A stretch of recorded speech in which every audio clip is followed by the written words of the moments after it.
Madame, messieurs, bonjour et bienvenue sur notre chaîne YouTube Cameroun Magazine TV. L'actualité en continu sur le Cameroun et dans le monde. Vous êtes maintenant plusieurs milliers d'abonnés à travers le monde qui nous suivent au quotidien et partagent nos vidéos. Un grand merci pour votre confiance.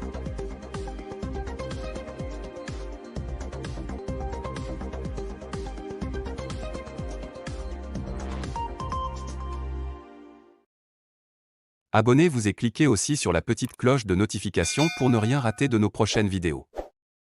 N'oubliez pas de partager aussi la vidéo et de la liker. Chute de Biya au stade, voici ce qui s'est vraiment passé à la cérémonie d'ouverture. Les informations sur la chute de Paul Biya font depuis hier dimanche le tour des réseaux sociaux. D'après des images de quelques secondes, l'on peut voir la première dame et quelques personnalités de la tribune officielle se précipiter pour secourir Paul Biya, au moment où il s'apprêtait à s'asseoir. C'est sans doute le geste de la première dame et des autres officiels qui a conduit les internautes à penser que le chef de l'État est tombé hier lors de la cérémonie. En effet, et à visionner les vidéos ci-dessous que vous propose la rédaction de Info Cameroun, on peut facilement se rendre compte que Paul Biya n'a pas chuté. Il s'est juste assis, après avoir lancé officiellement l'événement. Depuis que le Cameroun a été désigné pour accueillir la Coupe d'Afrique des Nations, Paul Biya, considéré comme le premier sportif du pays et un passionné du football, a tout mis en œuvre pour donner au continent africain une compétition jamais organisée. Au-delà des scandales ici et là et au glissement, il a tenu promesse. Au regard de la cérémonie d'ouverture qui a eu lieu hier à Olambé en sa présence, l'on peut apprécier à sa juste valeur les efforts fournis. Seulement hier, à côté de l'ambiance des grands jours, Paul Biya a battu un triste record. C'est le confrère camerfootinfo.com qui nous met sur la piste. En effet, il s'avère que Paul Biya est l'homme d'État le plus âgé à avoir présidé une cérémonie d'ouverture d'une Coupe d'Afrique des Nations.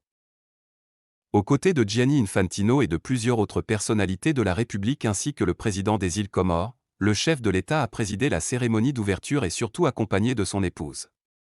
Cette présence marque un nouveau record dans l'histoire de la Coupe d'Afrique des Nations.